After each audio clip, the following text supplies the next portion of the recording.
27 mars prochain, les Trois Sexes organisent la 3e édition de son colloque Sexualité et technologie. Au programme, 3 grandes conférences, un panel, 6 courtes conférences, des salons de discussion, des kiosques virtuels et une boîte surprise.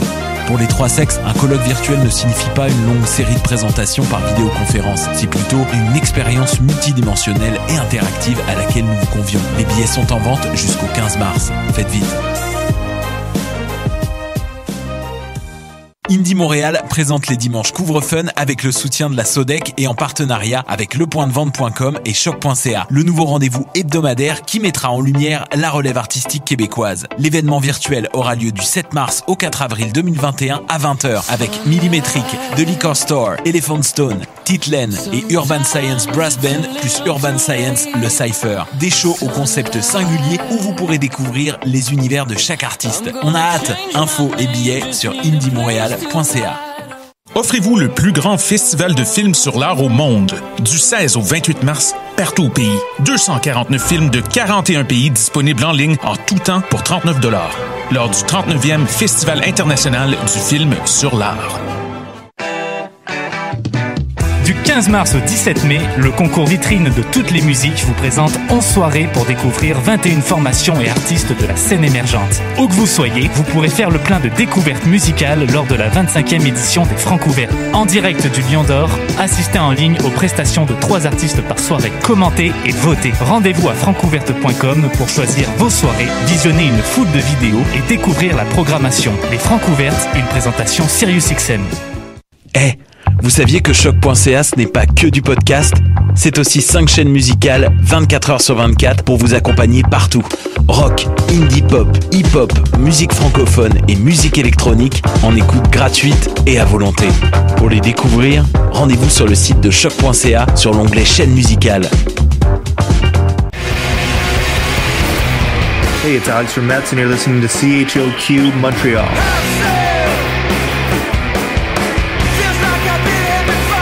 C'est la chronique à Mad Sauce. C'est précisément ça que je voulais qu'il joue. C'était le thème de la chronique à Maxos.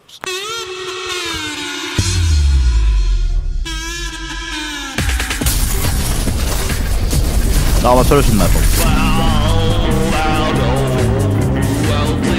Fais-moi ça, tabarnak. Ouais, mets-nous du jus. Ah ouais, yes, tabarnak. Yes, il l'a fait. Il l'a levé, le son. Il en a mis du volume dans nos oreilles. Julien Bernatchez.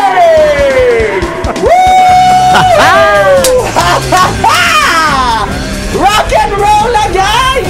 C'est le retour de Décidérés, l'émission la plus capotée en ville, tabarnak. Avoir su que j'étais de la crotte, j'aurais pas pris 4 bouchées. Eh là là, l'énergie en studio, hein? Hey, ben, je m'entendais, mon rituel d'avant-show, as-tu été... T'avais-tu allumé mon micro? Parce que moi, je suis pas fait pour être entendu, ça. Oui, t'avais... Oups, ben oui, c'est pas grave, écoute. C'est notre moment, c'est d'habitude. Ben oui, Décidérés, écoutez, je crois que personne n'a réagi au fait que j'ai pris 4 bouchées de crotte, c'est comme ça. Ah ben, on dirait que c'est pas la pire affaire que t'as mis dans ta bouche depuis le début de ce show. Ça surprend pas. Ça, il y en a... On n'aurait pas 1 heure. On n'aurait pas le temps. On n'aurait pas assez On n'aurait pas une vie. On n'aurait pas une vie. Non, c'est ça. Je suis très content. Écoutez avec moi. Là, j'ai quelqu'un au bout du fil, là, mais attends 2 minutes. Là. Ben oui, qu'est-ce qu'il fait là? On est du bureau. Ça sera pas long. Au bout de son fil. Au bout de son fil. J'avais quoi, Mathieu, comment il va? Hey, ça va bien. Cette semaine, tu sais, il y a plein de coïncidences dans la vie, là. Puis, il y a quelqu'un je me souviens plus qui sur Facebook a noté que il y avait déjà eu un ministre de l'autoroute de l'information en 1998, genre. Puis je savais que c'est drôle cette expression-là, l'autoroute de l'information, tu sais, qui est comme un peu disparue.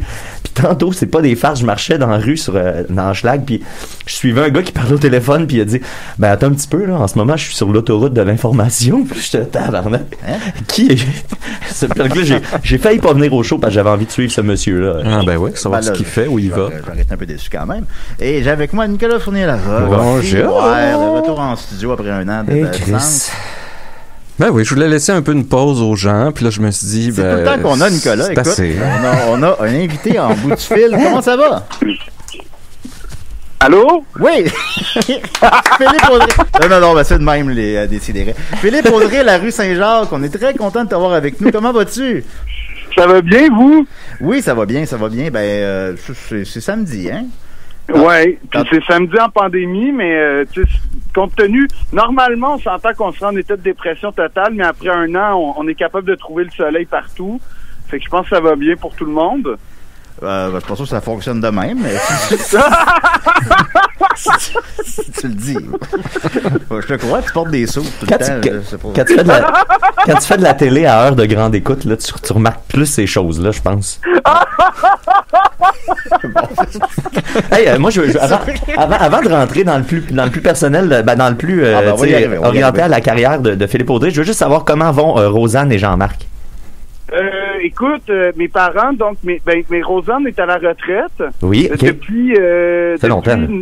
Non. En décembre, elle a continué jusqu'à la dernière session. Ah ouais. Puis mais nous en contexte, Jean-Marc, parce que moi je sais de qui tu parles, mais il en parle dans ses spectacles. Je pense que c'est de fait. Ouais, mais c'est mes deux parents. Puis mais c'est ça, ma mère, donc elle est à retraite. Puis elle a décidé de passer sa retraite à faire un doctorat sur l'influence de la colorisation dans la narrativité du cinéma de la nouvelle vague.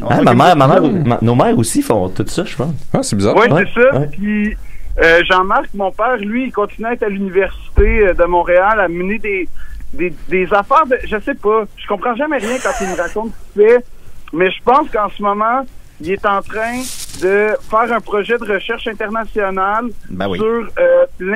en fait, c'est la médiatisation des théâtres à travers l'intermédialité numérique. C'est sûr. J'ai rien compris, là. C'est très proche l'un de l'autre, là. Ouais, il y a 8 personnes qui s'intéressent, puis Jean-Marc est au milieu de ça. Nouvelle vague, ça m'intéresse. D'ailleurs, ma première question, en fait, était... Parce que Dom m'a beaucoup filé un matin. J'ai parlé beaucoup à Dom. On va y venir tranquillement. Puis il m'a dit, sa première question, c'était que ta mère est sexy. Ouais, Dominique... Mais c'est pas une question, ça. C'est une affirmation. Non, c'est ça. Mais Dominique, il dit ça depuis au moins 2005. Ça fait 16 ans que ça me rend toujours aussi mal à l'aise. Je pensais m'habituer, mais... Faut croire que non! Faut croire que non. Fais-tu réellement une étude sur la colorisation des films de la Nouvelle Vague? Mon père, oui, il a fait ça. Non, ma mère a fait ça pour vrai. Non, ma mère a fait ça. Elle a tous les films de Godard, puis tous les livres qui en parlent. Je les ai vus, mais on les colorise pas, ces films-là. C'est pas... C'est vraiment... Non, mais il y en a en couleur. Il y en a. C'est ça. OK, c'est la transition entre le noir et blanc puis la couleur dans exactement, ces films-là. OK, d'accord. Puis, vu que c'est pas moi qui fais le doctorat, ça se peut que j'ai des lacunes sur la Est-ce que tu surnommes encore ma couille? Non. OK. Parce que bizarre que quand on était allés en Europe ensemble, quand on était en public, elle t'appelait ma couille? Ouais, mais non, ça a duré un voyage. OK. J'aurais été content que ça reste. On va mettre en contexte, en fait, c'est que toi, tu viens de Valleyfield, c'est exact, donc t'es un joyeux campivalencien. Et comme Niquette, comme Maxime, comme Dom. Donc, c'est des gens que t'as côtoyés quand t'étais plus jeune. Oui, non, mais en fait, ouais. C'est avec eux que j'ai fait mes premiers pas dans le monde du showbiz, là. À Valleyfield, on avait la ligue d'impro, la troupe de théâtre, puis ils m'ont accueilli à bras ouverts. Dom, en fait, était mon premier capitaine d'impro, puis c'est vrai? Niquette, Puis Niquette, on a fait du théâtre ensemble, mais on n'a jamais joué en impro, vraiment, sauf en tournoi, il me semble. Non, j'étais déjà parti à ce moment-là. C'est vrai? Racontez, il était comment, Dom, comme capitaine? Il était correct, il était bon. Il y avait un petit peu de doute là-dessus, il me semble. Parce qu'il y avait des exercices très, très, très Dominique, fait à place de s'exercer en impro, il dansait sur... Tu sais, comme normalement, en impro, tu fais des petits exercices pour éveiller ta conscience un peu. Puis Dom, lui, son exercice, c'était de danser au milieu de nous en disant « J'ai du Pepsi dans le bédaine ». Puis, fallait qu'on le répète comme un mantra. Mais le pire, c'est qu'on a eu une bonne saison. Ce qui est drôle avec Dom, c'est que... Pepsi dans le bédaine. Dom, il faisait ça quand on jouait... c'est très drôle, ça. Quand on jouait au théâtre avant les shows, tu sais, Dom, tous les autres on était des jeunes acteurs, certains encore à l'école de théâtre, fait que on était tous comme dans nos bébelles d'intensité de répétition puis d'avant-show, puis t'avais Dom qui était dans son coin qui faisait « Qui a volé la boulette d'Isabelle Boulet? » A volé. Fait que là, tout est là, c'est un jeune acteur motivé qui se réchauffe pendant 4 heures, puis lui, il est à côté en train de faire des jokes de vire-langue d'Isabelle Boulet. Mais c'est vrai qu'on se prenait au sérieux quand même. Oui, sais pas si tu te souviens, Mathieu, mais on jouait une pièce qui s'appelait Memory, on était nu-pieds, OK, oui. Globalement, là. Puis, il y avait, je sais pas qui avait eu la très bonne idée, mon père, le metteur en scène, sûrement, de mettre des masques. Être aussi metteur en scène. OK, d'accord. Ouais. Qui tenait, il y avait une affaire qu'il fallait brûler des masques devant nos faces, puis on les tenait avec des genres de c'est quoi, comment on pourrait dire, des genres de fils de fer. Ouais, puis c'était vraiment. Puis ça devenait une croix après quand tu brûlais le masque, tu sais, le frame que tu tenais dans tes mains, ça devenait une croix, tu sais, parce qu'il y avait quelqu'un qui était mort. En tout cas, c'est une pièce sur un étudiant qui s'était suicidé au début de l'année, puis il était en train d'écrire une pièce, fait qu'ils ont fait la pièce, c'est comme transformée en c'était lui le sujet principal, fait qu'à un moment donné, ça, il y avait un petit masque que tu brûlais sur une armature en croix. Puis là, c'était bien spectaculaire. C'est bien intense. Ben, si vous avez besoin d'aide, là, ben allez pas la chercher. Non, ben, la joke, c'est que pour les faire tenir, il y avait comme un pic qui ressortait, puis on était nu-pieds, puis il y a un gars qui a solidement traversé son pied à travers le pic, puis ça pissait le sang tout le long du spectacle. Oh. Là, t'arrêtes pas. Et il était très fier à la fin du show d'avoir sali la scène. Chris, oui. Hey, mais tu sais, c'était un plancher noir, puis tu voyais les traces de sang, pareil. Peinturer ça de rouge. Ah ouais, pour vrai, tu sais, c'était fucked up. C'était les années SIDA, en plus. Hein? On se souviendra. Mais oui, c'était Tom Hanks. C'était Tom Hanks. Dom, qui nous écoute live, te dit de manger un os. Alors, je te passe le mot. Ben, ça fait plaisir, ça. Ça fait plaisir. Alors, comment c'est d'être un jeune artiste comme ça à Valleyfield, là? Comment ça a été ta vie? Ben, pour vrai, honnêtement, c'est dans les meilleures années de ma vie. Ah ouais, meilleur que jouer dans Like Moi, mettons. Ouais. Non, mais c'était comme, il me semble, en tout cas, j'ai juste des bons souvenirs, à part ma peine d'amour, mais globalement, globalement, toi, t'étais là, Niquette.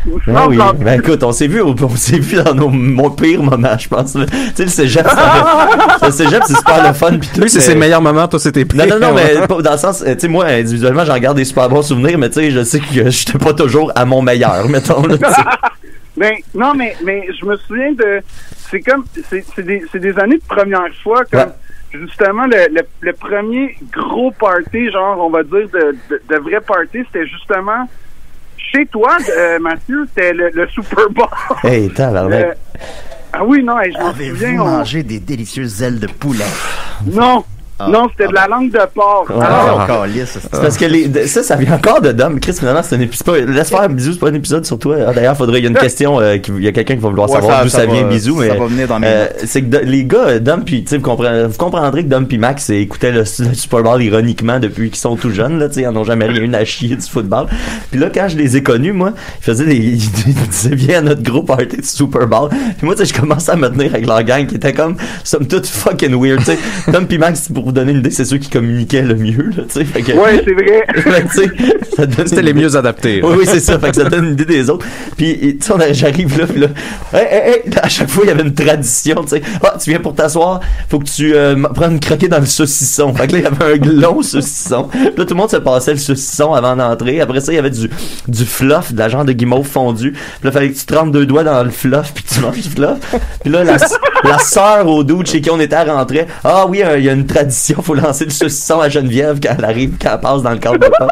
Fait que là, hey man, c'était que des traditions du genre. Ah, c'est riche. Fait que Dom a toujours fait ça. Quand il trouve quelque chose de plate, il invente des traditions, tu sais. C'est pas son honneur. Puis on n'a pas le choix de les tenir en plus, c'est ça le truc. Puis pour vrai, ça rend tous les événements comme intéressants, même si t'aimes pas ça, parce que tu sens que tu participes à quelque chose, un genre de rituel. Ben oui. Dom qui nous écoute ça, live. Des personnages inventés sur la, tu sais, comme à la minute, là, il arrivait toujours. Dom, il avait son l'Indien.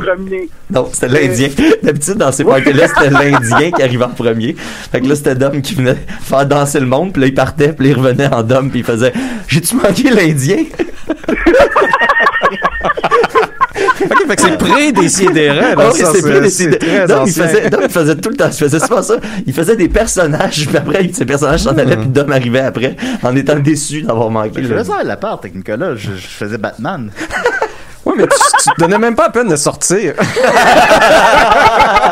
J'arrivais avec mon masque de Batman qu'on a eu dans un personnage du jour récemment, puis je te disais, je parlais comme si c'était Batman, puis après ça je m'en allais. Ben, enfin bon. En parlant de tradition, il y a quelques questions. Les gens se demandent d'où vient ton surnom Bisou? En fait, de mes parents quand j'étais petit. Fait que, mais c'est parce que mon nom, il est quand même long, fait que il fallait une efficacité. Ouais, ben, il y a beaucoup de questions là-dessus, oui. Ouais, ok. Oui. Mais, en gros, je sais pas bisous spécifiquement, mais, il me semble que c'était le curé du village, là, c'était comme ça c'était l'activité qu'il voulait me dire pour que j'aille le rejoindre. Mais, c'est une joke, ça. C'était des curés. Non, mais ouais, une bonne blague de curé. Non, mais, en vrai, je pense que, je sais pas d'où ça vient exactement, mais je sais que c'est depuis que je suis petit. Puis là, quand je suis arrivé au cégep, mes parents enseignaient. Fait que mon père, comme il a eu la bonne idée de me faire un gros discours juste avant le premier cours en disant, là, tu ne m'appelles pas papa, t'appelles pas Rosanne maman, tu nous appelles par nos noms. Grosse affaire, je suis comme pas de problème. Je lève la main, premier cours, il est comme, ouais, bisous. Puis là, ça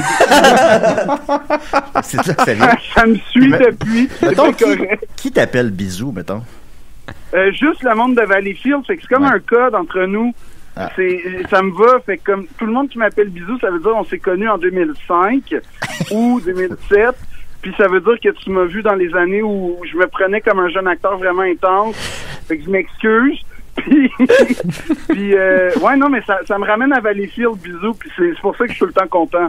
Ben oui, puis ça fait un bon pont avec ma prochaine question. En fait, tu as fait par la suite le Conservatoire de théâtre de Montréal. Wouh! Oh oui. Puis, c'est-tu le fun? Oui, ça, c'était une question. Ouais. Tu fais juste te tirer des faits sur ta vie. C'est ça notre show. Nous autres, on dit des choses là, vaguement vraies, puis toi, tu fais du millage là-dessus. Là. Faut que tu nous aides. Là, moi, je peux pas écrire des questions. Là. Je suis pas juste là. Faut que je gère le son des micros. Fait que c'était comment là-bas?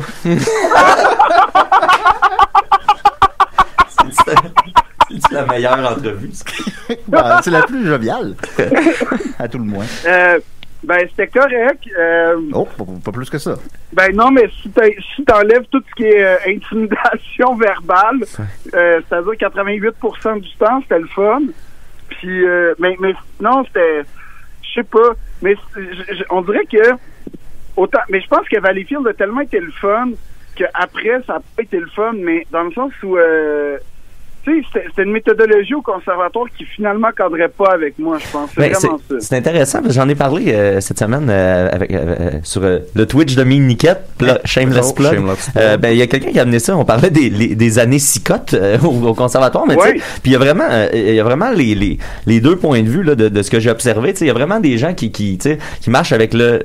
Ouais, mais ça a donné des bons acteurs. Mais tu sais, la question, c'est toujours, ça aurait-tu donné des bons acteurs pareils s'il n'y avait pas eu toute cette intimidation-là? Ben, mettons, je vais me faire l'avocat du diable. Oh, mon salaud. Est-ce que ça aide, justement, à devenir un meilleur acteur, de se faire pousser dans ses limites? Tu sais, moi, c'était ça ma question. Y a-tu des gens pour qui tu constates que cette méthode-là, c'est vraiment efficace, sinon ça marcherait pas? C'est comme, c'est briser les gens pour les reconstruire, mettons, là? C'est carrément ça, en fait. Oui. Ben, tu sais, il y a je vais répondre en deux volets. D'abord, oui, c'est vrai qu'il y a des gens, moi, dans ma classe, puis je pense dans toutes les classes, pour qui ça a été une méthode efficace. Mais, par contre, je peux t'assurer que c'était la minorité. C'était pas une majorité qui réagissait bien à ça. Puis à l'inverse, il y en a que ça brise aussi, là. Exactement. Puis je te dirais qu'il y en a autant qui s'élèvent qu'il y en a qui sont brisés.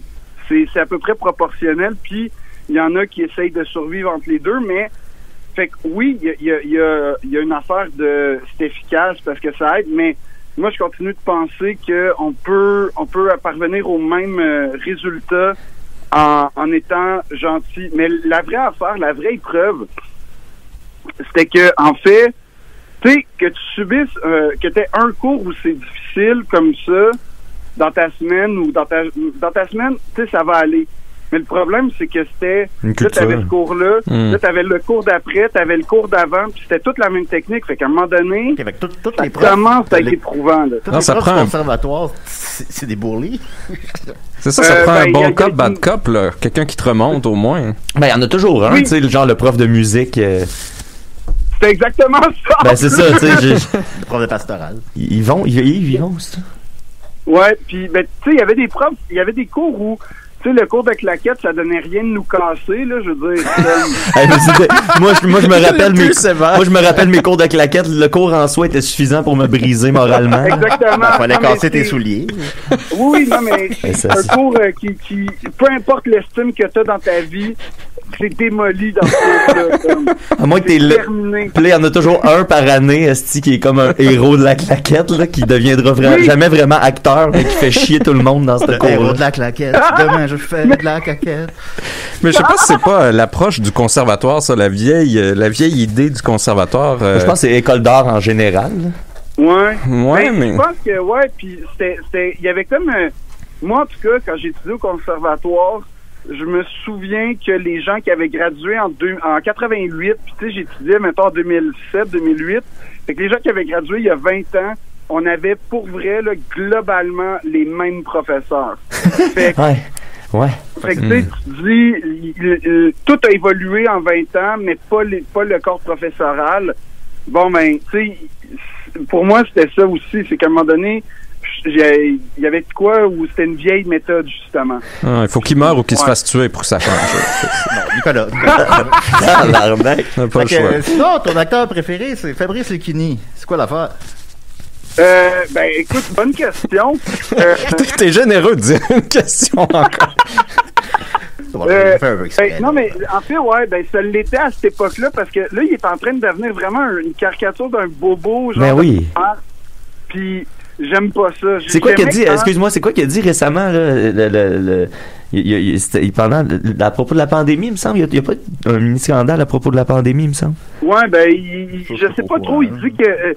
Ben, en fait, il est vraiment devenu de droite, mais tu sais, genre l'espèce de droite intello comme qui s'avoue pas. Puis il est moins inspirant parce qu'il commence à jouer son propre personnage, puis c'est ça l'affaire, c'est qu'il son propre personnage, il est le fun en spectacle, mais pas en vrai, puis je sais pas. Fait que là, mettons, il est un peu sur la glace. Ces temps-ci, mon meilleur acteur, c'est définitivement le je sais pas si vous vous souvenez des pubs de Lebeau Vitre d'Auto, mais comment oublier ça? Ouais. Là, Chris. Le gars qui avait un gars qui s'appelait Stéphane, qui serrait la main, qui s'avançait vers la caméra. Oui. Chez Lebeau Vitre d'Auto, on a comme un service appliqué pis tout ça. Ça, c'était vraiment bien dit. J'y croyais. Là, depuis ce temps-là, je rêve d'aller chez Lebeau Vitre d'Auto. Fait que toi, c'est ce dude-là. C'est sûr. C'est vrai, j'ai jamais remis en question que c'était un acteur. Tu sais, j'ai toujours pris pour acquis que c'était un gars qui travaille dans les vitres. Le monde des me fait réaliser. Hein. Des pubs d'IW, mettons. Oui. C'est du monde qui mange des hamburgers, là. Non, ça, c'est des acteurs. C'est des acteurs, mais c'est bien pour ça. Ouais, c'est des jeunes acteurs. Ils viennent de où, ces gens-là? On les revoit jamais nulle part. Ben, c'est justement... ils essayent, là.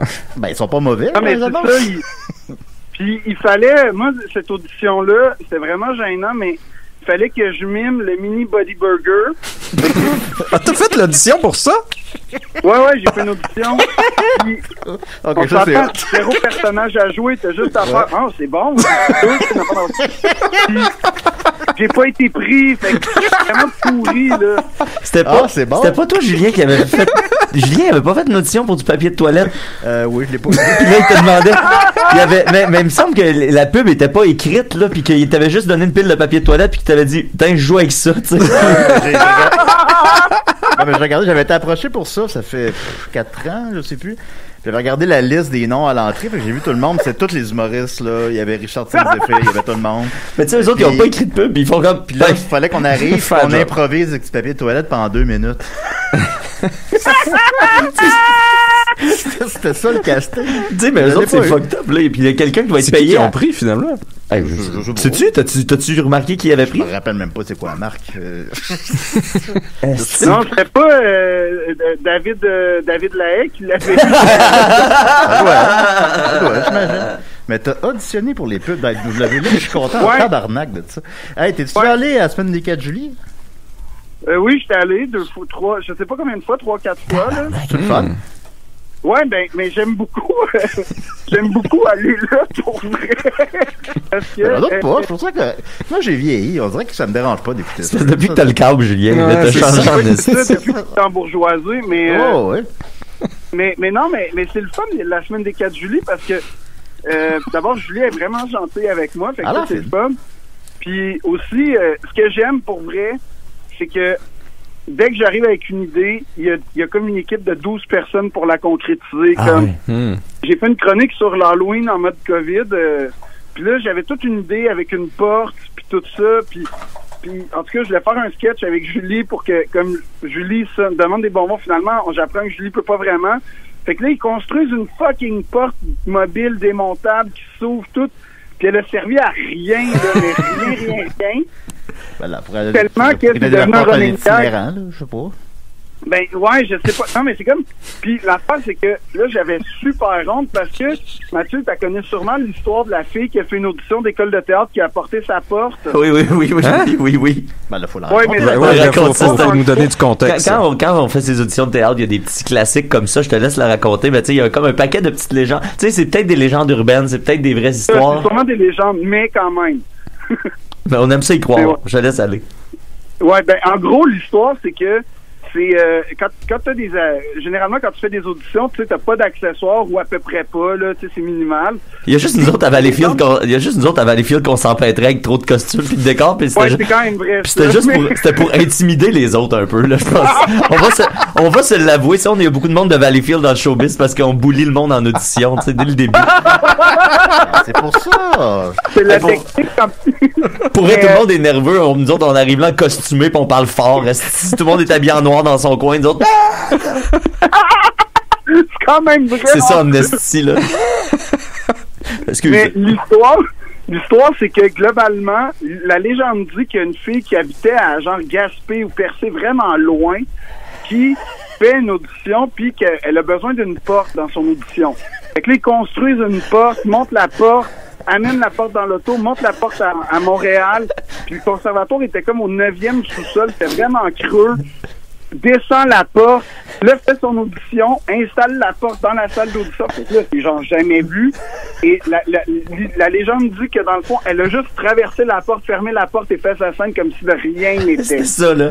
Elle rentrait en claquant une porte, puis tu sais, au lieu de faire n'importe qui va prendre la porte du local au pire, tu sais. Je veux dire, puis même si tu veux faire un stunt, quand commence ta scène comme Cloud, tu sais, tu vas marquer les juges, tu te présentes pas au début, tu sais. Hey, c'est à ton tour, là t'attends comme un peu au bord de la porte et laisse se réinstaller, puis là tu rentres en claquant à la porte, puis tu fais ta scène, puis tu te présenteras après, tu sais, quelque chose de marquant. Là. C'était quoi la scène? Ouais. C'était pour les hamburgers de IW. Comment T'arrivais pis tu disais, il est bon cet hamburger-là. Puis là, ils t'ont pas pris. Mais savez-vous, c'était quoi la scène dans l'histoire? Je sais pas. La légende ne dit pas. La légende dit juste qu'il y a une fille qui a monté une porte de Percé à Montréal, puis qu'elle a pas été prise. Puis là, aujourd'hui, si tu vas à la Place Belle, il y a une porte à cause de moi. Fait que j'ai comme perpétué la légende dans le fond. Wow. Mais il y a la légende de la porte, tu sais, ça, je pense que c'est vrai parce que on en a entendu. Puis une autre histoire qui est vraie, c'est que tu sais, il y a une pièce célèbre de théâtre classique qui s'appelle Phèdre, tu sais, de Racine, tu sais. Puis nous autres, c'est notre directeur au conservatoire à Québec, André Jean, qui nous avait dit ça. Il dit, tu sais, dans une audition, tu le sais que les gens, s'ils sont pris ou pas, généralement, à 3 secondes après que la personne est passée à la porte, comme la fille qui rentre par la porte avec sa porte dans les mains, c'était fini avant que ça commence. On s'entend là-dessus. Il aurait fallu qu'elle livre une esti de performance, tu sais, pour juste surmonter son manque de jugement, tu sais. C'est elle qui a eu les pubs de papier de toilette.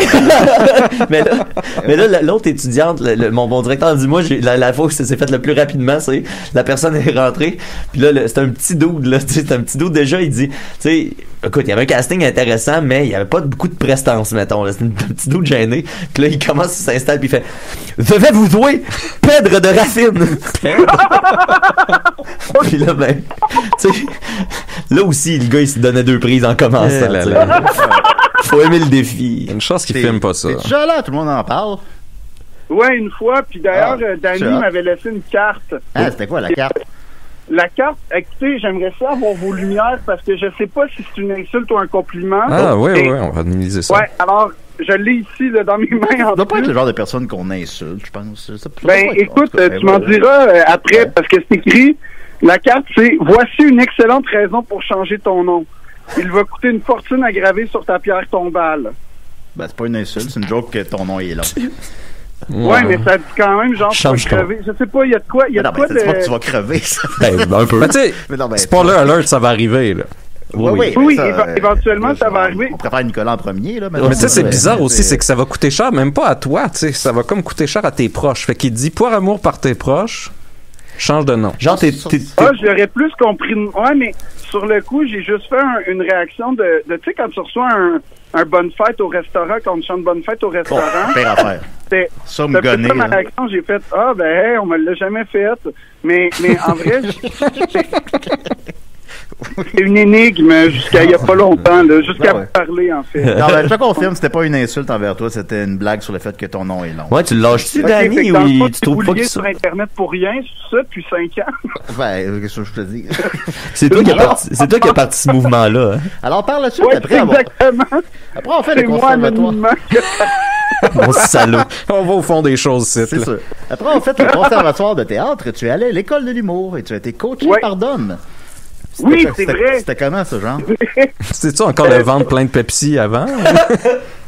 Oui, encore. Ben ça, c'est la technique mascotte, hein. Tu sais, je veux dire, il y a des choses qui s'évadent pas, puis ça. Mais en gros, non, c'est vrai que Dom, il m'a beaucoup aidé à cette époque-là parce que je connaissais rien à l'humour. Puis Dom était déjà un peu implanté avec les Pic-Bois. Puis il m'avait juste, tu sais, globalement donné des grandes lignes il m'avait beaucoup aidé à savoir ce que je voulais faire, où je voulais aller, en tout cas. Puis ouais, il a comme écouté mes premiers numéros ever. Puis ça devait être une torture, pire qu'une pub de AEW, pour vrai. Faut passer par là, c'est normal. Dom a fait ça avec plusieurs personnes. Je me souviens, moi, d'avoir vu le premier numéro de Joe Guérin dans le temps, lui aussi venait au cégep à Valleyfield, puis il commençait l'humour, puis il nous avait demandé justement, moi puis Dom, de regarder son tout premier jet. Moi, tu sais, j'avais pas les connaissances à Dom en écriture, c'est ça, les vieux bonhommes avec le jeune dans le local qui nous montre son jet. Puis non, mais puis tu sais, ça, moi, j'avais pas ces qualités-là. Je pouvais apprécier le numéro, donner quelques commentaires, mais après ça, je me rappelle que Dom avait exactement comme tu dis, tu sais, il est bon pour trouver c'est à quoi tu corresponds, tu sais. Il va pas t'imposer ses gags puis sa façon de les faire. Il est pas mal à l'écoute là-dessus, Dom, pour la relève. Puis c'était aussi une source de référence qui était quand même vraiment le fun parce qu'il m'a dit, hey, va voir telle personne, tu sais, fais ci ou écris à telle autre personne, elle va t'aider. Fait que pour vrai, il m'a vraiment beaucoup aidé, puis en tout cas, j'espère lui rendre tout le temps, pour vrai, parce que j'estime qu'il est responsable de ce qui m'arrive quand même. Ah, ben, félicitations, Dodo. Ben oui, très généreux. Mais non, je le pense. Pour une fois, il m'a beaucoup aidé. Pour une fois, il a fait de quoi de bon. Pour une fois, il a fait l'épaudrer la rue Saint-Jacques. Pour ça, je l'ai dit. Je me rappelle que j'étais dans cette période-là, puis il me disait, je m'en vais aider Bisou. J'étais comme, c'est qui ça? Ouais, ben, j'ai failli. Mais Bisou, ça aurait été mon nom pour si j'avais eu une carrière en France. Tu sais, il faut changer son nom là-bas. Puis il faut avoir un nom d'une émission jeunesse de Télé-Québec, on dirait, pour faire carrière des fois. Bisous! T'aurais gardé pour ça. Ouais. Ben justement, tu as gagné le prix du meilleur show aux Zoufès de je sais plus quelle année, puis ça venait avec une bourse pour aller faire un show en France. C'était-tu cool? Oui, qui a pas eu lieu parce que... non, en fait, c'était une belle période. En fait... tant que nous aussi, on avait gagné le prix ce soir. Oui, c'était la même année. Ouais, avec Arnaud Soli. Arnaud, il avait gagné l'autre prix, je pense.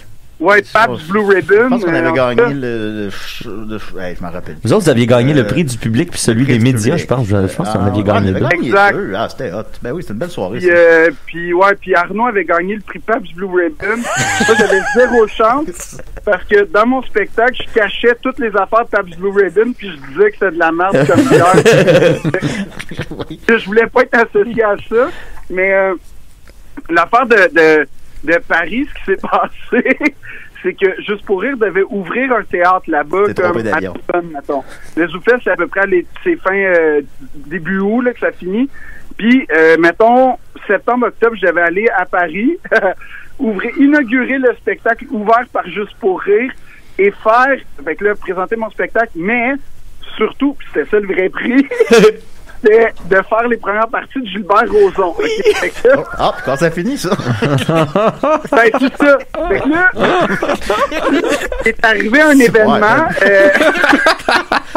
On On voit même plus des pubs de Ben, AEW. ça reste un événement qui concernait les parties de Gilbert Rozon, mais c'était une autre histoire. Ouais. C'est sûr. Fait que, puis genre, je me souviens que c'était un mercredi. En tout cas, je me souviens que j'ai ouvert la presse, j'ai fait, ouais, je pense que j'irai pas à Paris, hein. Ben, t'aurais pas pu être, mettons, faire pour un parti d'Anthony Cavana ou de quoi de même. Ça aurait pas. Ben, non, parce que l'autre affaire que j'ai fini par comprendre, c'est que le théâtre était pas fini de construire. Fait qu'il y avait comme. C'est pas une proche à fois. C'est devenu un dépanneur. Mais l'affaire, c'est que, mais ça, c'est quand même une pas pire histoire parce que l'histoire de Gilbert Rozon est sortie un mercredi, si je me souviens bien. Mercredi soir, dans la nuit de mercredi à jeudi, genre. Puis, globalement, le vendredi, je devais aller signer un contrat de production, tu sais, lancer ma tournée avec Juste pour rire. Tout était comme clairé, tout était comme dans le fond, il restait juste l'espèce de signature de joueur de hockey, là, un peu protocolaire à faire parce que tout était entendu. Puis, c'est ça, fait que j'étais prêt. Puis la vraie histoire, c'est que il a fallu reporter parce que la semaine, j'aurais dû signer la semaine d'avant, mais Gilbert avait un empêchement. Fait qu'il fallait le faire la semaine suivante et il y a eu un contretemps le mercredi, Gilbert, après ça. Il y a un petit contretemps. Ouais. C'est malheureux, la vie, des fois, c'est les embûches, mais bon, je pense que tu t'en tires bien quand même. Parce que justement, ouais, tu parlais... j'ai quand même paniqué pour vrai au début. J'étais comme, oh mon Dieu, ma carrière est finie, puis j'ai fait, ben surtout pas, en fait. Ben, t'es pas associé à lui. Tu me dis ça, mais je n'étais pas au courant de ça. Ben, d'ailleurs, c'était plus tragique pour un autre ami de l'émission, Patrick Rozon, lui qui porte le même nom de famille. C'était plus stressant pour lui de se dissocier de ça. C'est que les gens vont faire des amalgames faciles parfois. Tu parlais de signature de joueurs de hockey. Eh bien, tu as joué dans Les Invasions barbares de Steven Spielberg.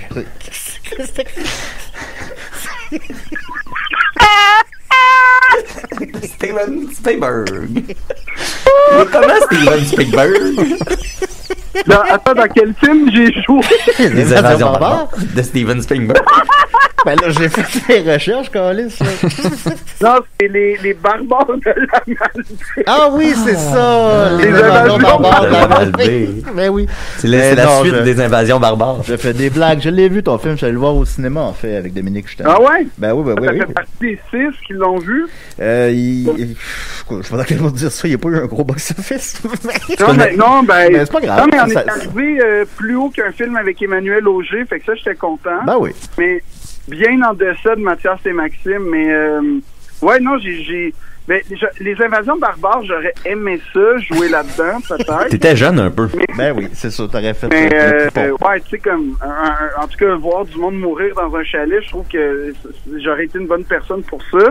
Mais, à 10 ans? Ouais, ben c'est pas là-dedans qu'il meurt dans un chalet. Oh, à la fin, Rémi Jarre meurt en regardant la mer avec ses amis. Sa dernière image dans sa tête, c'est la femme qu'il a le plus aimé. C'est bien. Ouais, spoiler. Ça a gagné l'Oscar du meilleur film étranger. C'est la seule fois que le Québec, voire même le Canada, a gagné ça. Fait que c'est quand même... Ouais, c'est très vrai, ça. Mais ceci étant dit, je voulais plutôt, évidemment, à la blague, je voulais plutôt qu'on parle des barbares de la Malbaie. Oui. Dans lequel tu jouais le rôle principal. Ouais. C'était comment, ça? Écoute, une autre excellente question. C'était comment? C'était comment? Ben, c'était, ben, écoute, l'équipe était le fun, mais moi, je pense que j'étais mal préparé en vrai de vrai. Ben ouais, donc, mais pas comme, ça. Ouais, non, mais ben oui, parce que j'ai comme pris beaucoup de poids pour ça. Tu sais, j'ai été vraiment genre Christian Bale, là. Tu sais, c'était comme... Ben oui, ben en fait, c'est Dom qui me l'a dit ce matin. T'as appris à jouer au hockey. Puis il t'appelait Ron Fournier pour lui jaser de hockey régulièrement. Ouais, puis j'allais à 91.9 Sport donner mon opinion. Puis toute cette année-là, c'est très bizarre mon parcours, là. Si tu fais mon CV, il y a plein d'affaires par rapport, genre devenir chroniqueur chez JC, La Joie, à TVA Sport. Il y a plein d'affaires. T'as fait ça? C'était juste pour me rapprocher du hockey. Puis, puis j'ai pris des cours de hockey, effectivement. J'ai pris du poids. Mais c'était comme un film que, en fait, j'avais jamais compris c'était quoi la pression de jouer au cinéma. Parce que, en fait, ce qui arrive, c'est que le cinéma, c'est des horaires déjà, tu sais, c'est des horaires quand même bizarres, là. C'est plat des plateaux de tournage. Non, c'est ça. C'est comme, t'es 12 heures. Puis peu importe l'heure, tu sais, c'est de 3h du matin à 3h de l'après-midi ou 3h de l'après-midi à 3h du matin. En tout cas, c'est... Puis c'est comme une équipe. C'est comme un peu être sur un bateau.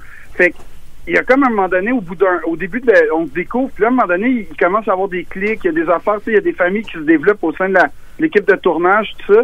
Fait que les gens baisent ensemble. C'était... puis en plus, il y a comme des histoires de comme, tu sais, t'attends très longtemps, puis quand c'est ton tour, il faut que tu performes. Puis ça, c'était beaucoup de pression avec laquelle je n'étais pas habitué, en fait, parce que dans tout ce que je fais, généralement, je prends le temps. Fait que ça a été une expérience très formatrice, mais pour vrai, j'espère faire un autre film un jour, pas pour faire oublier, mais pour être mieux préparé, en fait. Bon, on fait des blagues, mais il est bon, il est super bon, le film, là. Ouais, non, c'est ça, il est bon, sauf que j'ai pas aimé la mise en marché. Je pense qu'il y a eu une défaillance, parce qu'il y a... On dirait que c'était présenté comme une comédie, un peu. Exact, alors que c'est zéro une comédie. Non, tu joues à un enculé, là-dedans, là. Ouais, vraiment. Ça, c'était quand même le fun d'essayer de trouver la traque pour que tu sois vraiment un enculé, mais qu'on s'accroche un peu à toi. Tu sais, d'espèce de trouver juste la fine ligne de pathos un peu pour que les gens ils taillissent pas 100%. Mais c'est ça a été un film à petit budget. Fait qu'on avait du temps, mais on n'avait pas nécessairement tous les moyens pour réaliser tous nos rêves non plus. Fait que c'est un film où, tu sais, ça a été une très, très, très, très bonne école. Puis Vincent Biron, c'est vraiment... j'aurais pas voulu un premier réalisateur différent de Vincent, parce que il est très humain, Vincent, pour vrai. C'était drôle parce que les deux ont réalisé un peu... Vincent, il avait fait Prank avant, mais les deux, c'est un peu notre premier gros projet. Fait que les deux, on était intéressants en même temps. Fait que c'était bien, on a une bonne relation quand même. Ça a été formateur, mettons. Ouais, très, très. Ouais, pour vrai. Mais c'est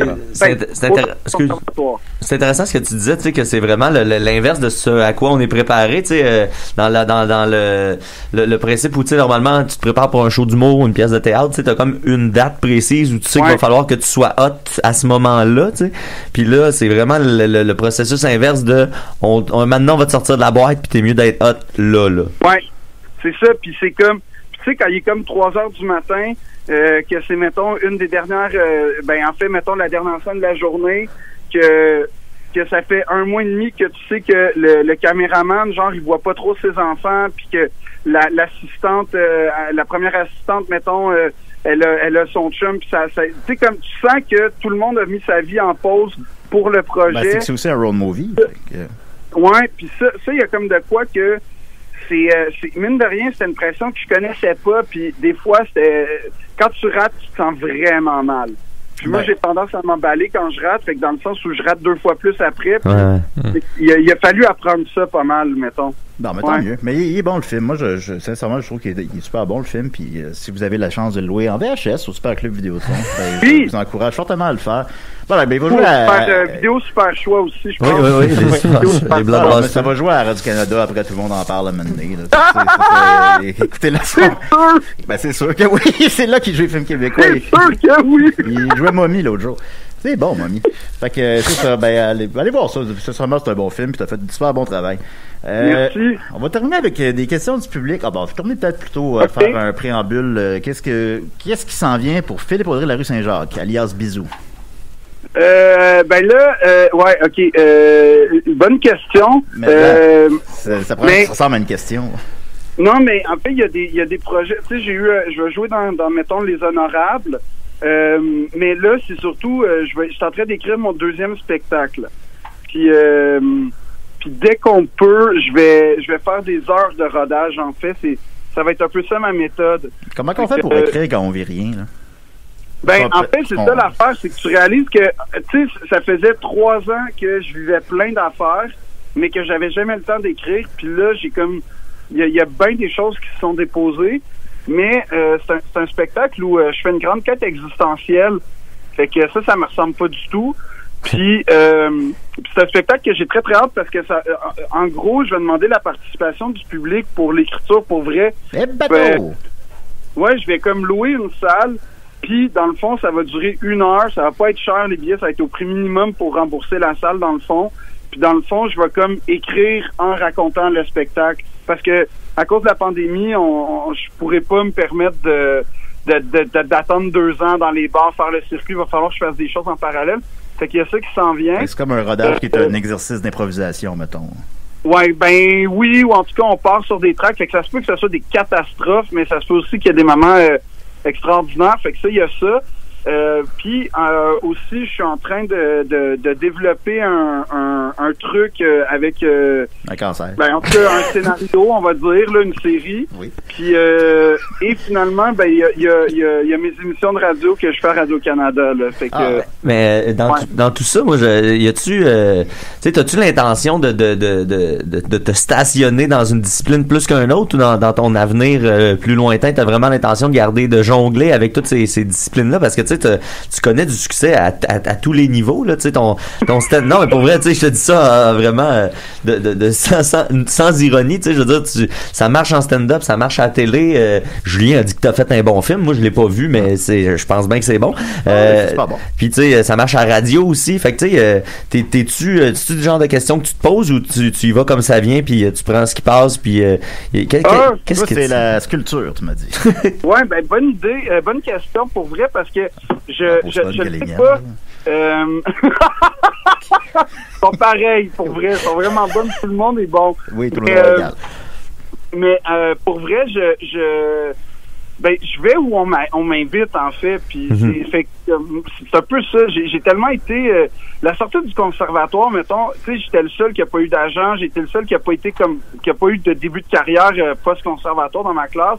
Fait que ça m'a vraiment traumatisé. Puis on dirait que je vais toujours là où on m'invite, puis j'essaie toujours de faire le mieux que je peux, mais pour répondre à ta question, Mathieu, je sais pas, mais je sais que l'humour va toujours faire partie de ma vie, ou en tout cas, je vais faire en sorte qu'il en fasse partie le plus longtemps possible, parce que je sens vraiment que c'est là que j'ai une...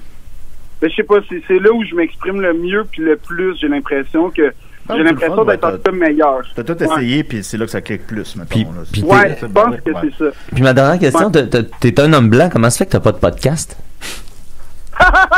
Moi, j'en ai trop. Parce que je vais voir une psychologue, je sais pas. Ok, c'est bon, non, c'est bon, c'est ça. Non, mais c'est non, j'y pense. Mais j'ai aussi une web-série qui s'appelle Coloc en colère, puis tu sais, je veux repartir ça, la web-série de 4 minutes, mettons, là. Tourner avec un téléphone, comment est-ce que j'étais là, genre, de quoi tu parles, Coloc en colère? Mais non, je veux repartir ça. Mais non, mais pour vrai, en plus, j'ai pensé faire des podcasts, puis j'ai fait...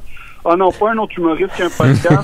Hey, mais c'est ça qui est plate, tu sais, parce qu'il y a plein de bons humoristes, tu sais, qui pourraient avoir des bons podcasts, mais vraiment, la question doit se poser, tu sais, en 2021, tu dois vraiment faire, qu'est-ce que je peux amener, là? Moi, je suis en paix avec ça, parce que ça fait 10 ans que je le nie. Ouais, c'est ça, on a la chance d'être old school. Je suis comme, tu sais, je suis correct, là. J'ai pas copié personne. Ça, c'est bon. Ben, moi, c'est ça, mon podcast, je le fais à c'est prétentieux ce que j'allais dire. Ben non. Ok, c'est le. Mais je veux dire, je fais un podcast, on peut dire, mais c'est juste qu'il est sur les ondes de Radio-Canada. On s'en vient, là. Non, mais Chris, on a déjà participé à un podcast sur Radio-Canada. Oui, j'ai participé aussi à l'émission de Pierre Brassard un été, là. Ah oui! Ah, c'est le fun, cette émission-là, en plus. Ouais. C'est ça, personne n'a écouté ça. Personne m'a parlé de ça. Moi, j'aimais ça. Ah ouais, ben j'ai participé, j'étais chroniqueur pendant un été, là. Il me semble que c'est le titre qui avait pas de style de bon sens. C'était, Chris, c'est quoi? C'était Brassard d'un soir. C'était ça? Ah! Mais tu sais, je pense que c'est la même affaire que, mettons, Parasol et Gobelets. Parasol et Gobelets, c'était ça que je pensais. C'est comme, mettons, un peu la même affaire, mais c'est pas la même saison dans la vraie vie. Mais moi, j'ai les émissions estivales de Radio-Canada, je les aime beaucoup, beaucoup, parce qu'il y a tout le temps des... Tu sais, il y a tout le temps des émissions un peu... tu sais, des émissions un peu genre funky. Puis... j'ai fait partie de l'émission de Christian Bégin une fois. Oh, tabarnak, mais je sais, j'ai fait une chronique avec ça. C'est une de mes plus célèbres chroniques à Décideret, c'est quand il y avait la madame qui parlait de sucer les seins, là. Oui, j'étais là! Donc, je sais que t'étais là. Esti, ça a été, j'ai fait ça live au ZooFest, puis man, ça a été un succès total, là. Oui! Et lui suce le sang! Oui! Puis elle expliquait tout ça, puis là, mais tu sais, t'es au studio, genre... t'es au studio de l'émission du matin, le gros studio vraiment protocolaire de Radio-Canada, puis là, t'as quelqu'un qui t'explique comment tu sais, puis comment toi tu fais. C'est juste Christian qui est complètement déphasé, qui est comme, moi, je t'accueille, il faisait juste... Hey, mais c'est drôle, parce que, tu sais, il y a comme... Comment faire des fellations? Non, c'est que la madame a dit, tu sais, j'ai appris Puis elle dit comme que le mal se trouve dans le sang de la femme. C'est ça. Et comment on fait pour faire sortir le mal? On le suce! Il faut sucer le sang! Puis là, tu te rappelles pas de ça? Non, je me rappelle de ta chronique, mais ça, j'avais oublié. Fait que le mal était dans le sein. Mais ce qui est malade dans cet extrait-là, c'est que... C'est plus la vie qui est dans le sein que le mal. Oui, non, mais le mal est dans... Ben, c'est parce que c'est un curé en Afrique qui était poursuivi pour agression sexuelle, finalement, parce qu'il suçait les seins des femmes. Puis c'est ça, il disait que le mal était là-dedans, mais je me souviens plus, je m'en allais avec ça. Pas bien grave. Mais en fait, je me souviens pas, c'était même... Mais je me souviens juste, parce que j'étais là, puis je me souviens juste que rapidement, je me suis dit, il me semble que ça a plus rapport au sujet initial. Il me semble qu'on a dérapé, là. Mais ce qui est malade, c'est que, tu sais, vous autres, les collaborateurs autour, vous avez pas comme tu sais, c'est Christian qui est l'animateur, fait que c'est lui qu'il faut qu'il réagisse à ça. Mais on sent que les autres autour, tu sais, vous avez comme, tout le monde hurle de rire autour, puis Christian, il essaie, lui, de rester comme, de garder son calme, puis son sérieux un peu, mais Chris, il y a pas moyen. Là, puis toi, t'es en arrière, mon gars. T'es déchiré en deux en arrière. Est-ce que c'est bon? Je vais reposter l'extrait, je pense, sur la page de l'émission à mon retour. Je vais terminer avec des questions du public. Je suis content de réentendre. Je vais terminer avec des questions du public. C'est tout de la merde. Écoute, t'es pas obligé de répondre si ça t'inspire pas. Y a pas de problème. Alors, Marilyn Brisebois. Non, c'est pas vrai. C'est une bonne question, ça. Marilyn est bonne. Ben ouais, bonne Marilyn. Elle dit, est-ce que lui aussi manque de petites cases pour écrire son nom sur les documents? Signé Marilyn Hood Brisebois. Oui. Pour vrai, oui. Puis j'ai 4 versions de mon nom. Ben oui, ouais, non, mais pour vrai, t'as comme sur mon passeport, c'est Philippe Audrey Larue. Sur mon passeport français, c'est Philippe Audrey Saint-Jacques. Sur ma carte d'assurance maladie, c'est Philippe Larue Saint-Jacques. C'est fucking chiant, pour vrai. Mais, et ouais, non, c'est ça. Puis, c'est tout le temps. Puis, au point où, pour vrai, j'ai tout le temps de la difficulté à me faire identifier quand j'appelle à quelque part. Ben pourtant, je reconnais ta voix immédiatement. Il aurait fallu que je m'appelle Bisou, ou tu sais, comme un genre de Sean, ou une affaire de même, j'aurais aimé ça. Tu t'appelles Sean Bisou. Ouais, de Sean. Sean Bisou. Karine Richard demande, justement, c'est une variation sur ton nom. C'est plus une suggestion qu'une question. S'il décidait un jour de devenir imitateur, à sa place, je changerais mon nom pour Audrey-Philippe Gagnon. Ben voilà, mais c'est pas une question vraiment. J'aime beaucoup. Mais ça fait 7 ans que je travaille sur faire un saxophone puis une trompette. Salut Karine, on t'aime.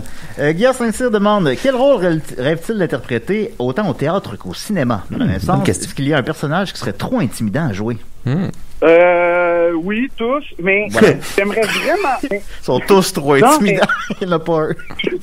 Mais, non, mais mettons, au théâtre, j'aimerais vraiment ça un jour jouer dans un Fédo ou une pièce de Gilles Latulippe, mais montée premier degré. Hey Chris, mon gars, j'ai un livre de courte pièce de Gilles Latulippe, là, j'ai ça depuis le cégep, justement, là, c'est tellement un petit bonheur. C'est même que j'ai commencé à décider. J'ai lisé des courtes scènes de Gilles Latulippe. T'étais pogné dans le parking puis t'appelais. Ouais, je vais pogner des hémorroïdes parce que j'étais assis sur le ciment fret. Ben, ça qui arrive. Alex Dage demande, est-ce que tu possèdes des figurines médiévales? J'en avais jusqu'à il y a pas longtemps, mais c'était des soldats genre de plomb que mes parents rapportaient comme de pays qu'ils visitaient. Fait que pas tant que ça, mais ouais, j'ai plus ces temps-ci, j'ai plus des souliers. C'est plus ça mon fétichisme pour vrai. Hey, excuse-moi, je fais la liste de mes fétiches. Tu parlais de soldats. Ton père, il jouait pas dans un tombeau de soldats romains quand il était jeune? Qui ça? Ton père. Ah, mon père, oui, en Algérie, ouais, il aimait ça raconter cette histoire-là. Il vivait en Algérie, puis il allait dans les ruines romaines, puis il s'amusait, puis... OK, il jouait littéralement, genre, oui, il jouait quand il était petit, puis il disait qu'il rouvrait des tombeaux, puis des affaires de même, là. Oh my God. Il y a des tombes romaines, mais tu sais, il était petit, puis c'est ça... Mais tu sais, aujourd'hui... Jalousie. Avec ses 8 collègues au Kazakhstan en train d'expliquer comment... La révolution bolchevique a ralenti l'électrification des théâtres. Je pense que ça fait quelqu'un de très équilibré. C'est vrai que la révolution bolchevique a ralenti l'électrisation des théâtres. Ben oui. C'est ça, on a parlé de ça la semaine passée. On a fait des spéciaux là-dessus. Nos 5 premières saisons. On l'a dit. L'électrisation des théâtres maintenant. La politique thaïlandaise. C'est le seul sujet que vous avez en bouche. C'était pas essentiel de les électrifier. On le dit pas assez, ça aussi. C'est ça. Ça prend de la lumière, mettons. En tout cas, Jérémy Bourque demande comment Claude Crest t'a inspiré dans ton parcours. Claude Crest, c'est une nouveauté dans ma vie parce que. Mais c'est un vieux routier. Ben, non, je sais, mais comme là, il y a comme un revival de Claude Crest. Ouais. Mais en vrai de vrai, je pense que Léopold m'a beaucoup influencé. Oh.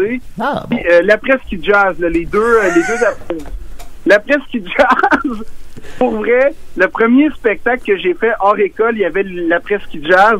Puis je me souviens que je m'étais dit, il faut que je step up un peu, il faut que je m'améliore pour être... Le pire, c'est que je suis en train de t'imaginer avec les sourcils de la presqu'île jazz. Ça fitterait dans ton casting, je trouve. Ah oui, tu serais un bon invité. Il est très grand aussi. Ouais, tu viendras maintenant. Marc-André Villot demande patate frite ou patate douce? Oh. Patate frite. Non, sans question. No contest. Ça, ben voilà. Marc-Antoine Maher, demande... Ah, Maher! Ben oui, Valleyfield encore. Ben oui, ben il demande... là, faut que je le dise correctement. Il demande Valleyfield ou Valleyfield? Valleyfield. Yeah! Ça, c'est sûr. Ça, c'est sûr. Valleyfield. Il n'y a aucune hésitation. Tant mieux. Avec des lousses à moutarde, là. Tu sais, ça, il y a pas grand monde qui sait ce que je veux dire avec ça. Ben, tant Mais ouais. Des lousses à moutarde. Ben, moi, je sais pas, ben, c'est pas grave. Danny Boulian demande, es-tu plus boogie ou disco? Je suis plus boogie, je pense, parce que le Boogie Wonderband allait très très souvent chez Maurice dans le temps du cégep. J'ai subi le Boogie Wonderband, puis veux pas, c'est dans mon ADN aujourd'hui. Moi, quand j'étais petit, je mélangeais Boogie Wonderband et Brand Van 3000. Je sais pas pourquoi dans ma tête. Qui est légèrement moins intéressant. Oh oui, c'est exactement, mais dans ma tête, tu sais, on était jeunes dans ce temps-là, puis moi, dans ma tête, c'était deux affaires que je mélangeais complètement. Puis là, maintenant, j'ai fait, hey, tabarnak, on est pas à la même place. Étienne Arcand demande, trouves-tu plus plaisant de faire de l'humour sur scène ou en sketch, et dans lequel te trouves-tu le meilleur? Sur scène. Pour les deux raisons, là. Mais c'est parce que en sketch, c'est plus comme du théâtre, puis mais sur scène, en fait, ouais, non, c'est ça. Sur scène, j'aime c'est clair. ça. Ouais, puis mais c'est plus risqué parce que quand tu te plantes pour vrai. Fait. Mais j'aime plus sur scène, puis j'aime plus faire rire avec mes mots. Très égocentrique. non, mais ça fait du sens, je comprends parfaitement. JF Lebel demande, est-ce qu'il retournerait jouer dans un film à Val-d'Or? Oui, n'importe quoi. Moi, Val-d'Or, j'ai une belle relation avec Val-d'Or dans le sens où j'arrive là, puis je sais jamais comment les soirées se finissent. Fait que il y a comme une portion mystique à Val-d'Or avec moi. S'il y a des gens qui sont au courant de mon passé de Val-d'Or, écrivez-moi parce que je le recherche. Il y a des souvenirs égarés. On va l'en trouver un jour. Mais oui. Non, mais pour vrai, oui, n'importe quel. Moi, Val-d'Or, c'est vraiment une de mes places préférées pour vrai. C'est fun. Val-d'Or, on avait fait une petite tournée là-bas l'an passé quand on pouvait faire ça. Là, puis, ouais. C'est super le fun. Non, c'est super. La rue principale avec le prospecteur puis tout, c'est vraiment le fun. Tu sais, les villes qui sont loin, comment ça marche? C'est que tu pars des grands centres, ça devient plate, puis à un moment donné, ça redevient le fun, tu sais. Fait que là, quand tu tombes en Gaspésie, quand tu tombes dans ces l'île aux coudres, Val-d'Or, tu sais, ben là, tu tombes à des places, ça redevient le fun. Tu sais, puis il y a des soirs qu'on savait même pas où on allait dormir, puis on demandait aux gens, puis on a toujours trouvé un toit pareil. Non, mais c'est fou, là. Puis, tu sais, mettons, cet été, j'ai été faire un spectacle aux îles de la Madeleine, puis comme en 24 heures, j'étais rendu dans un chalet autour d'un feu avec une famille, là, puis là, on allait voir des souffleurs de verre, puis j'étais comme rendu dans la famille qui voyageait, je sais pas, c'était vraiment le fun. Fait qu'en tout cas, c'est pour ça que j'aime beaucoup aller dans ces places-là. Ah, les souffleurs de verre. En terminant avec la meilleure question, Gros Du demande, à quand un livre sur sa passion de fumer des battes? Ça, j'ai jamais tant que ça vu fumer des battes en plus. Moi, tu fumes-tu des battes? Ouais, mais parce que la pandémie a comme, mettons, provoqué une expertise, là.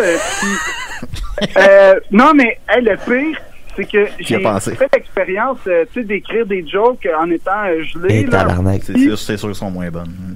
Non, c'est pourri. C'est comme quand je passe à une joke en dormant. Mais ils sont tellement pourris que je me dis, il y a quand même quelque chose à faire avec ça, puis j'hésite, tu sais, peut-être publier un livre de mes meilleurs pires jokes ou de faire un spectacle au ZooFest, genre, ça, c'était toutes des jokes battés. Je ne sais pas encore, mais je trouve qu'il y a quelque chose à faire. Je serais le premier à acheter un billet. En passant, j'ai déjà copyrighté le terme Battlefield. Ça fait que voilà. T'as pas le droit d'utiliser ça. Philippe Audrey, la rue Saint-Jacques, bisous, merci. Je t'offre plein de bisous. Merci de toute ta générosité. Merci de nous avoir consacré 1 heure à ton téléphone de même. C'est super le fun. On te suit avec beaucoup de passion. T'es un gars super passionnant. Les passions, c'est le fun. Quelle belle finale. Merci, Julien, c'était touchant. Ben oui, t'as aimé ça? Oui, pour vrai. Ben oui, c'est le fun. Alors, passe une belle journée, mon ami. Bye, à bientôt. Hey, merci, Bye, man. bye. Ciao. Merci. Alors voilà, il nous reste 20 secondes pour la chronique à Nicolas. Hey, c'est triste, hein? Ben, moi, je voulais vous faire des serpents et échelles en plus. Fait que Ben ça là, sera tu pour vas une être obligé de prochaine revenir fois. la semaine prochaine. Ça Alors sera voilà, pour une merci, prochaine merci Mathieu, merci Nicolas, merci Merci. Dom qui m'assistait live. M'assistait? Qui m'assistait. Dom Et merci Philippe Avril, la rue Saint-Jacques. On a fait un autre!